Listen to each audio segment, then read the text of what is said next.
Reciban un cordial saludo en Cristo el Señor y en nuestra Madre Santa María Josefa del Corazón de Jesús. Sean bienvenidos a este programa Al Micrófono con el hermano Carlos. Hoy de manera especial con el tema del cuidador de la persona mayor.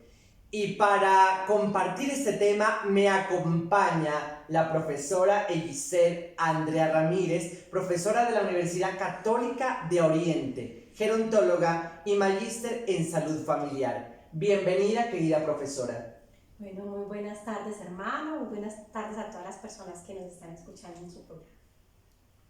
Buenas tardes, profesora, y de verdad muy bienvenida sea a este programa.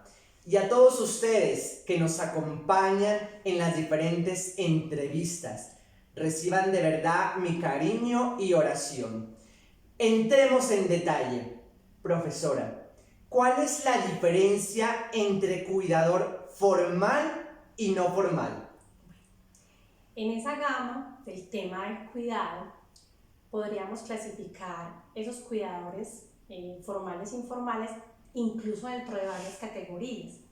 Cuando hablamos del cuidador formal, entonces tenemos el cuidador técnico o auxiliar, pero también tenemos el enfermero profesional que ya nos brinda un cuidado especializado, ¿cierto?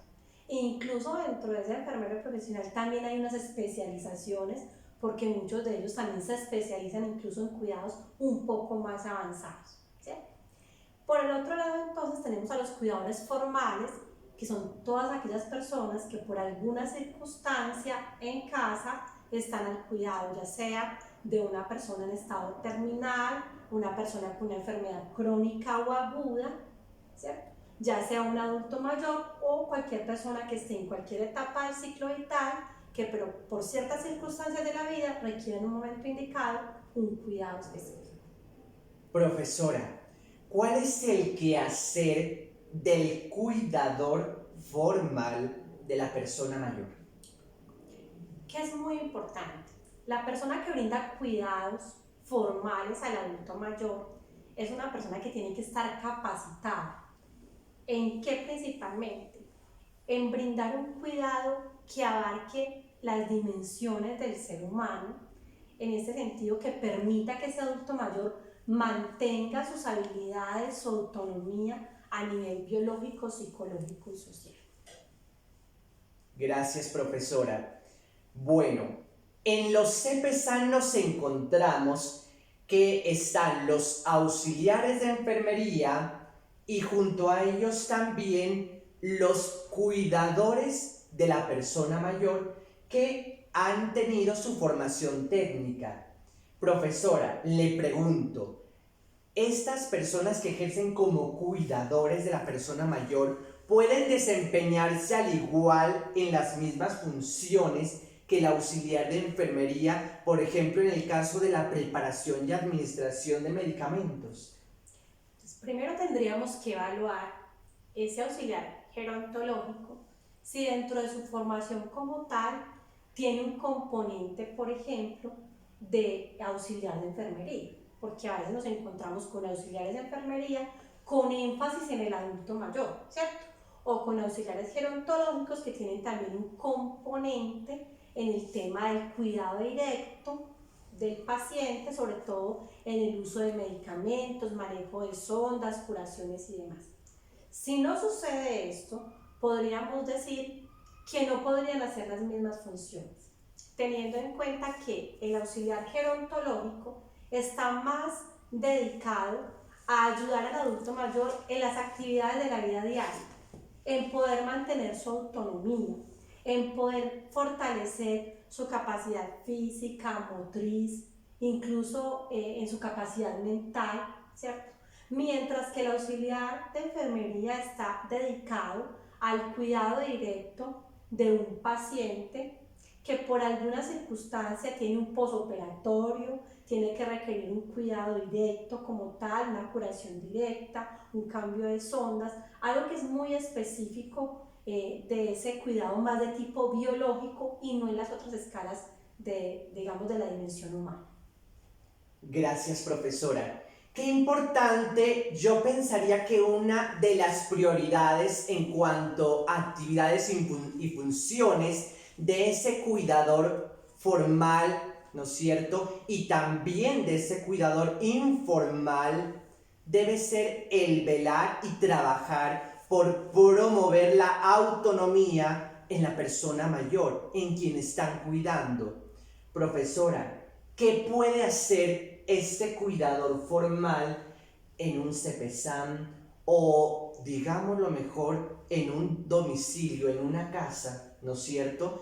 Cuidador formal e informal, ¿qué puede hacer para incentivar, motivar la autonomía en la persona mayor? Cuando hablamos de adultos mayores que se encuentran institucionalizados, uno tendría que pensar que para poder garantizar la autonomía habría que también revisar las políticas de la institución, porque muchas veces sin darnos cuenta, esas políticas que tenemos a nivel institucional en los CPSAN, en vez de favorecer la autonomía de los adultos mayores, va desestimando, va deshabilitando esas actividades de la vida diaria que ellos antes hacían. Entonces, en vez de ir adquiriendo competencias y mejorando muchas habilidades de la vida diaria, cuando llegan a los CPSAN, se deshabitúan de muchas cosas que venían haciendo y eso hace que muchos de ellos pierdan autonomía. Entonces, es sumamente importante, pues, primero revisar esas políticas institucionales que garanticen que el adulto mayor que llega a nuestro CPSAN, en la medida de lo posible, tenga muchas actividades de la vida diaria que pueda hacer de manera autónoma por sí mismo y que esas actividades sean libres, ¿cierto? Que le permitan ese libre desarrollo a él, ese desenvolverse en ese CPSAN de una manera más adecuada. Por otro lado, en casa, entonces a veces hay que trabajar un poco a los hijos o a las personas que están al cuidado de un adulto mayor, llámese nietos o sobrinos y demás que estén cuidando ya sea de un adulto o una adulta mayor, que a veces dejemos ese sentimiento de lástima y ese pobrecito y ayudemos e identifiquemos que esa persona todavía puede hacer muchas cosas, todavía es autónoma, incluso así la persona estuviera, digamos, en una condición, por ejemplo, de movilidad reducida en una silla de ruedas, todavía tiene sus manos y puede hacer un montón de cosas de manera manual, ayudar a doblar una ropa y demás, y a veces yo soy como con ese temor de permitirle al otro que haga muchas actividades de la vida diaria, y ese no permitirle al otro lo que le genera es que pierda esa habilidad, que se deshabitúe de esos ejercicios de la vida diaria y que le resten autonomía. Entonces es sumamente importante ese proceso. Yo tuve una experiencia, hermano, hace poco en el tiempo de pandemia, conocí una adulta mayor completamente autónoma, que iba a sus compras, iba a su médico sola, una señora alrededor de los 70 años, iba al centro día 3 veces a la semana y era una mujer completamente autónoma. Llega pandemia y recordemos que las primeras medidas de pandemia era quédese en casa, no pueden salir, y los adultos mayores estuvieron encerrados mucho tiempo. Ella entró en un estado tal de depresión y de alguna manera de inhabilidad, de inactividad, que se afectó a nivel físico, biológico y psicológico. Y tocó, posterior a pandemia, ahorita que pues ya se abrieron nuevamente como muchas de las actividades, ayudar a que ella restableciera nuevamente. Y solamente hasta hace apenas pocos mes y medio, hemos logrado casi tenerla al mismo nivel en el que estaba. Pero entonces es ahí donde uno se da cuenta de que esas medidas que a veces tomamos, digamos en este caso fue el Estado, a veces afectan a las personas a nivel general, a nivel psicológico, biológico y social. Entonces, si eso pasa en esa escala, muchas veces, ¿qué pensaremos de adultos mayores que vivan en sus casas y llegan a un CPSAN donde se tienen que habituar a una vida que era completamente diferente a la que ellos estaban acostumbrados? Entonces, ¿cómo garantizar desde las políticas institucionales que se respeten esas políticas institucionales, pero que permitan que ese adulto mayor favorezca su autonomía? Gracias, profesora. Profesora, una pregunta clave que no puede pasar desapercibida. ¿Por qué es importante que el cuidador de la persona mayor tenga conocimiento y formación en gerontología? Bueno, todas las etapas del ciclo vital humano son importantes, así como la infancia, la adolescencia, la juventud, la adultez, la vejez, tiene diferentes características a nivel biológico, psicológico y social, y cada una de estas etapas tiene ganancias, tiene pérdidas, tiene avances, tiene declives. Es sumamente importante que los que estamos en cada una de esas etapas, interaccionando con ese curso vital, conozcamos de esos aspectos, porque nos va a favorecer un mejor cuidado.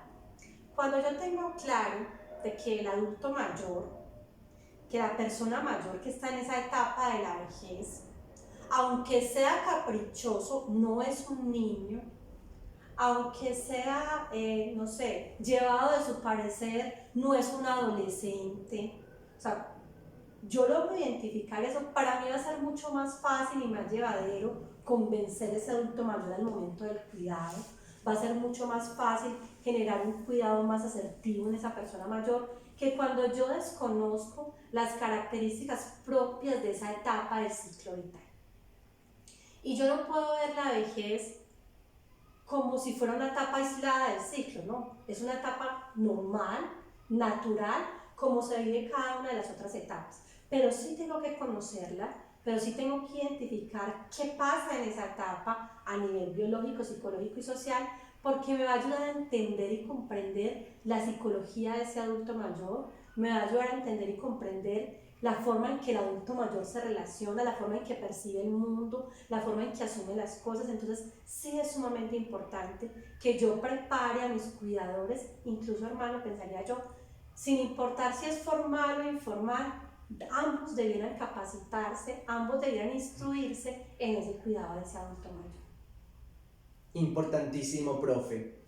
Profesora, qué importante que nos hable de algo también indispensable que acontece en el cuidador de la persona mayor y en el cuidador en general. Ser cuidador es vocación, es servicio, pero esa vocación nos lleva a tener sabia paciencia. En momentos resulta que si el cuidador no se cuida como tal él ante todo, y en ese cuidado se deja llevar por episodios de estrés y por situaciones que pasan adversas a él, llega al síndrome de burnout. ¿Cómo evitar llegar a este síndrome? Bueno, hay algo muy importante. Llegar al síndrome de burnout se puede llegar por diferentes caminos. Uno de ellos podría ser que la persona que está brindando cuidados tiene a su cargo muchas personas para cuidar, y esto hace que humanamente no brinde un cuidado adecuado porque hay una sobrecarga en el número de personas que cuida. Pero cuando tenemos una persona que de alguna manera no tiene tantas personas al cuidado, hablemos de ese cuidador informal en casa, que está el cuidado ya sea de un adulto mayor, de una persona enferma, de un enfermo psiquiátrico, cualquiera que sea la etapa del ciclo vital en la que se encuentre. Esas personas muchas veces caen en el síndrome de burnout por varias situaciones. La primera, a veces sucede que la gran mayoría de las personas que desarrollan ese cuidado son mujeres que de pronto están en casa con el cuidado de sus padres, ¿cierto? No se casaron o sí se casaron, pero igual están en cuidado de sus padres, y a veces hay un poco una cultura machista en ese tema del cuidado. Entonces decimos, bueno, aquí hay una sola mujer, los otros somos hermanos varones, entonces la que tiene que cuidar al papá, a la mamá o a ambos es nuestra hermana, y los otros se desentienden de ese cuidado y creen que la responsabilidad es de esta persona. Y sucede que esta persona, pues aparte de cuidar a sus padres, hacía otras cosas. Esa persona en esa responsabilidad cree que ese cuidado lo tiene que hacer 24/7, es decir, 24 horas al día, los 7 días a la semana, y los hermanos a veces creen que esa persona tiene cuerpo glorioso, hermano, que no necesita descansar, que su único sentido de vida debe ser el cuidar y que es su responsabilidad. Y resulta que con el tiempo, esa persona que está cuidando en casa, si de pronto el cuidado que tiene que hacer exige mucha demanda, ya sea a nivel físico, ya sea a nivel psicológico o emocional, esa persona termina por desgastarse, porque nunca descansa, porque no tiene tiempos de relevo. Entonces, primera sugerencia para evitar el síndrome de burnout: si tenemos varias personas en casa, si somos varios hermanos en casa, tener claro que una sola persona no puede asumir ese cuidado. Y que si yo como hermano, varón, no puedo por mi trabajo, entonces buscar un apoyo para que mi hermana descanse, ya sea para que pueda sacar medios días, unos días a la semana, y para que su única razón de cuidado no sea solamente la de cuidar a ese enfermo, la de cuidar a ese adulto mayor, sino que adicionalmente ese cuidado tenga otras opciones. Entonces, es sumamente importante primero esa organización en casa. Poder distribuirnos tareas. Cuando estamos al frente del cuidado de una persona mayor se necesitan muchas cosas. Quien no llegue a las citas, entonces permitir que al menos el día que lo lleguen las citas, ella no tiene que estar al cuidado de ellos, o sea, permitir esos relevos. ¿Quién puede apoyar con ciertas actividades? ¿Quién se los lleva los fines de semana para casa para que tú puedas descansar los fines de semana? Entonces los hermanos, listo, tú los cuidas de lunes a viernes, pero el sábado a domingo está en la casa de uno, del otro, o nos venimos a las casas de los padres a encargarnos del cuidado, y si tú quieres puedes salir y descansar. Pero es sumamente importante brindar esos espacios de cuidado donde no haya ningún vínculo con la persona cuidada. A veces también el síndrome de burnout se da por la forma en la que se engancha el cuidado, es decir, cómo el cuidador asume el cuidado. A veces tenemos cuidadores que creen que solamente ellos pueden cuidar bien a las personas que están cuidando y no permiten que nadie les ayude. Se sienten casi dioses o superhéroes, que ellos asumen toda la carga, nadie me cuida, es que el único que hace aquí bien las cosas soy yo, y esas personas terminan con síndrome de burnout. ¿Por qué? Porque no permiten que nadie participe del cuidado. Y hay que tener algo muy importante, hay que tener algo muy en cuenta, hermano, que es bien importante, y es: nadie es imprescindible.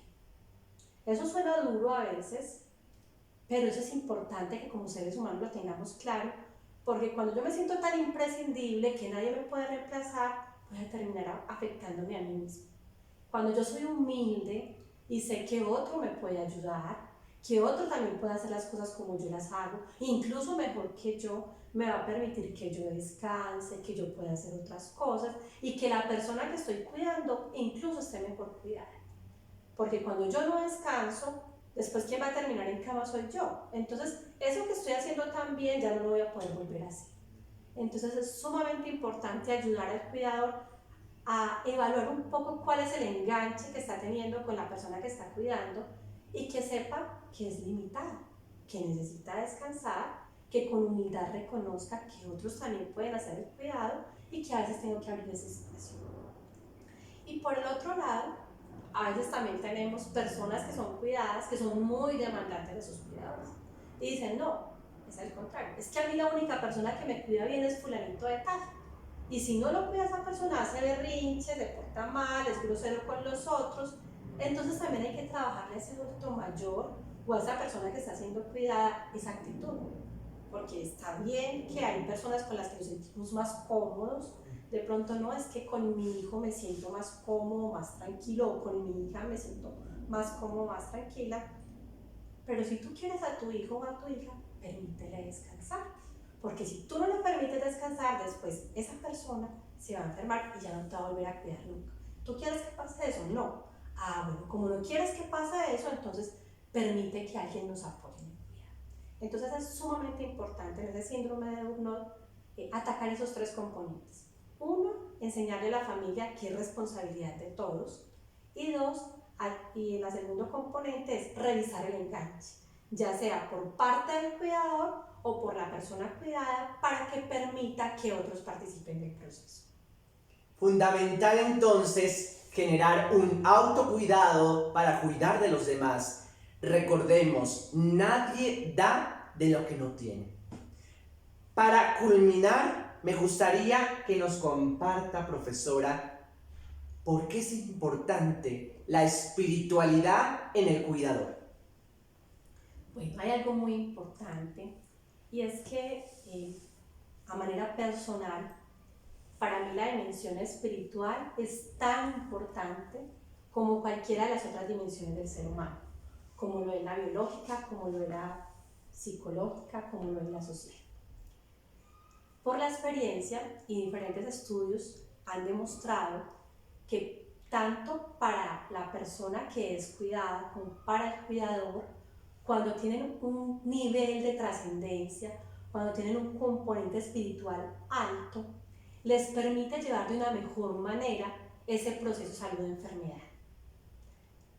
De alguna manera, a nivel personal, como lo decía, respetando sí muchas otras religiones y denominaciones religiosas, en el cristianismo el sufrimiento tiene un valor fundamental y el sufrimiento es visto como un valor que ayuda a los otros. Frente a la persona que sufre se genera un clima de acompañamiento, de oración, de solidaridad. Entonces el sufrimiento empieza a tener sentido. El sufrimiento no es un sinsentido, como lo es para muchas religiones donde, bueno, si usted está enfermo, si está sufriendo, pues pare de sufrir, corte con su vida y pues viene el tema de la eutanasia y demás para que acortemos esa situación tan engorrosa, para que no haya dolor, para que no haya nada. Sin embargo, en el modelo cristiano, el sufrimiento tiene un valor de redención, tiene un sentido, y cuando esa persona que sufre asume ese sentido, es algo muy especial, casi sobrenatural, permite ese sufrimiento que se lleve o se haga más llevadera esa enfermedad. Uno a veces se pregunta por qué personas con dolores tan fuertes, con enfermedades tan agresivas y que a veces lo lesiona mucho a nivel de diferentes partes de su cuerpo y demás, los ves con una paz, los ves con una tranquilidad, te transmiten esperanza. ¿Qué pasa? A veces es una cosa sobrenatural, sobrehumana. Uno dice, no es entendible ni siquiera la razón. Y es que esa persona, en esa trascendencia, en esa vivencia de su espiritualidad, hace que ese sufrimiento se vuelva algo sublime, se vuelva algo casi redentor. Entonces es muy bonito porque para la persona que sufre, considera que ese sufrimiento no es en vano, sino que sirve a las personas que están a su alrededor a través de ese sufrimiento. Y para la persona que cuida a quien sufre y también tiene ese sentido de espiritualidad, pues de alguna manera lo vemos en las horas de misericordia, es una obra de misericordia. Entonces poder cuidar al otro también me hace sublime con el otro. Tanto el que padece como el que ayuda al que está padeciendo, de alguna manera ambos actos son sublimes y trascendentes, ¿cierto? Y es sumamente importante. Como le decía, hay que respetar otros pensamientos religiosos donde efectivamente no les gusta el dolor, no les gusta el sufrimiento, pero particularmente en el contexto cristiano, el sufrimiento, el dolor, la enfermedad y la muerte tienen un valor infinito. Gracias, profesora. Me gustaría que nos compartiera también un tema muy importante de interés de las personas que con seguridad ven este programa y que son cuidadores. La Universidad Católica de Oriente se preocupa por este tema. ¿Qué ha hecho o qué ha adelantado como servicio social y con este enfoque del tema de cuidador? Actualmente tenemos un curso que lo estamos ofreciendo por educación permanente. Es un curso que está habilitado tanto para el cuidador formal como el cuidador informal. Es un curso que tiene 7 módulos. Dentro de esos 7 módulos tenemos 3 módulos que están en el componente gerontológico, 3 módulos que tienen que ver con el cuidado directo más de enfermería y un módulo dedicado al tema de la nutrición de ese adulto mayor. ¿Qué es muy importante de este curso? Que permite actualizar a la vanguardia de los últimos cuidados que requieren las personas mayores a nivel de diferentes dimensiones. Lo otro es que también hay dentro del componente del módulo algunas acciones, algunas actividades que puede realizar el cuidador para su propio autocuidado. También tenemos algunas actividades que se les enseñan al cuidador para realizar con la persona mayor, para que esa persona mayor pueda mantener sus actividades de la vida diaria. Y lo que hablábamos entonces también tiene un componente del tema del cuidado directo de ese adulto mayor, como hacer el baño en cama, como hacer el cambio de posición y demás, que favorezca como ese cuidado y ese confort a la hora de brindar ese cuidado directo de esa persona mayor. Y el último componente, la parte nutricional, que así como sabemos que es sumamente importante el cuidado directo, pues quien no dijera que a nivel de la alimentación, esa alimentación es esa disculpa también de brindar un cuidado con amor. De hecho, nosotros estamos acostumbrados en casa que todas las celebraciones están en torno a la comida. Tenemos unos grados, hacemos una comida, tenemos un matrimonio, hacemos una comida. Entonces, también esa relación directa que hay entre la nutrición y ese cuidado adecuado de ese adulto mayor. Además, porque para nadie es un secreto que a veces nuestros adultos mayores se nos quejan mucho de los alimentos. ¿Por qué tan insípido? ¿Por qué no me sabía nada? ¿Por qué me lo dan de esta manera? ¿Cierto? Entonces, ¿cómo favorecer que ese cuidado de ese adulto mayor se pueda hacer de calidad y que él también disfrute de esos alimentos, aunque tenga una patología crónica que lo limite con ciertos alimentos? Bueno, pues qué importante para los cuidadores formales que, aunque bien se han preparado técnicamente, pero que puedan complementar esa formación en la Universidad Católica de Oriente con este diplomado que está ofreciendo la institución. Mil gracias, profesora, por aceptar esta invitación. Hermano, no, usted muchas gracias. Espero que esta no sea ni la última ni la única vez que pueda participar de tan especial programa y en verdad que también disfruté mucho del espacio. Muchas gracias. Bueno, nos acompañó en esta entrevista la profesora Eisir Andrea Ramírez, profesora de la Universidad Católica de Oriente, gerontóloga y magíster en salud familiar. A ustedes mil gracias por acompañarnos, por ver estas entrevistas. Recuerden, en pro de una cultura gerontológica. No se olviden compartir y para ustedes mi oración y gratitud. Dios los bendiga.